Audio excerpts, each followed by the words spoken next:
So you're new to creating and you don't know how to make your own created superstar. Well, luckily you stumbled upon this channel. My name is President Q and this is what I do. We're going to give you a tutorial on how you can create your own person. This is part 1 in the journey and I'm going to show you guys how to make the aesthetic part of your character. Now when it comes to making any character, whether it be literature or even in a video game, you want to answer the 5 W's. Who, what, when, where, why. What do they do? What kind of way do they fight? What size are they? There's a lot of what. When, what era do they come from? Do they come from the 80s? Are they the current era? Are they a 90s wrestler? Where are they from? Because their culture can definitely affect how their character is going to play out, or even their aesthetic. And why do they wrestle? Why are they in a wrestling ring and not doing something else? So when you think of a cop gimmick, why is there a cop wrestling? I mean, Big Boss Man, I never understood that. You get what I mean. All right, so let's go ahead and get into it. For my character, he goes by the name of Gabriel Goldman. He's somebody I've been making for years now. He's a Hollywood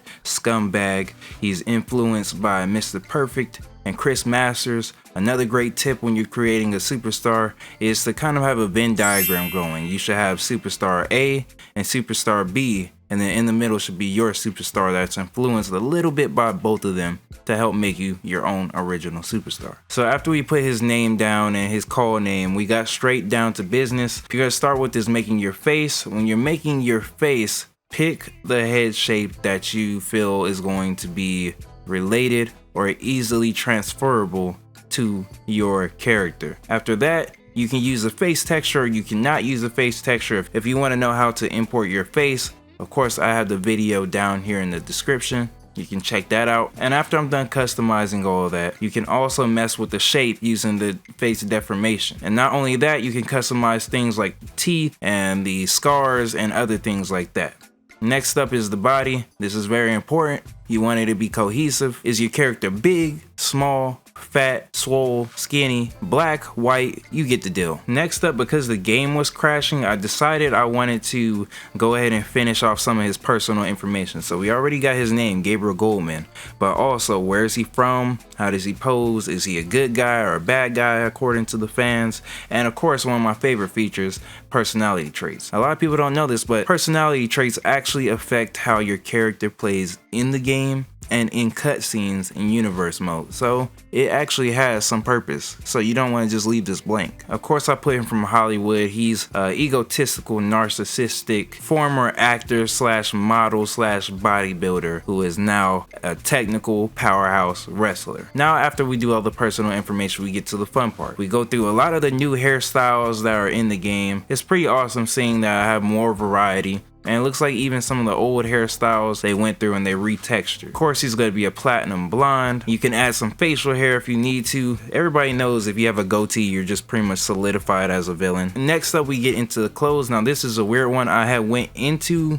creating him thinking I was going to give him just some trunks and boots and stuff. But I ended up going with a wrestling singlet because I just felt like it fit him a little bit better. And then the color scheme I went with for his main attire, I went with like a goldish color with black and white. I felt like those complemented each other very well. And I put GG on the back. After that, we do some of the arm accessories. Arm accessories really don't matter unless you're wearing like spiked hands or something, so you want to make sure it all makes sense together, like it looks correct together. After that, we go to the lower body, and because I knew he was wearing a singlet, I know he's not going to need to really wear pants. He can, but I'm not going to do that. Instead, I went with padded leg sleeves, and of course he's going to stick with some mid-length boots. And side note, I like actually going through the boots. They have a lot of good boot variety for some weird reason. Like, it takes me forever to get through that section. So alright, you made their ring attire. Now you want to get to their entrance attire. And this is what they're going to be coming out in. This is how they're going to present themselves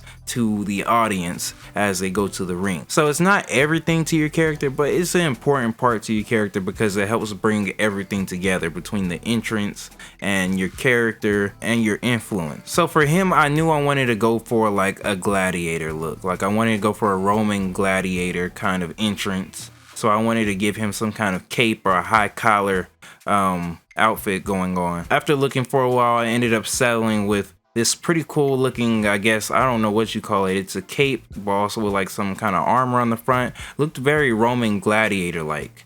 Then I also decided I wanted to add to it by giving him one of those, I guess, Roman headbands, the leaf headbands, to help bring it all together. I went back, which is okay to go back, guys. I added an eagle logo, but the game doesn't have too many eagle logos, surprisingly. Even though the game's developed in America, you would think there'd be eagle logos everywhere, but no, couldn't find one really. So I settled for this kind of weird looking one, changed the texture of it, changed the material so it helped blend in with the cape, and it came out pretty decent. Now for the second outfit, if you're lazy like me and you just kind of don't feel like doing too much thinking, you can just copy the attire over to your second attire and go to parts color like I did and click the stick, and it will randomize the color scheme for you, giving you a bunch of complementary color schemes. And if you like the color scheme, cool. If you find a color that you kind of like and you feel like you want to build off of it, cool. Take that, and then you can go into parts color and you can change it up a little more. So I ended up settling with the red, white, and blue for his secondary outfit.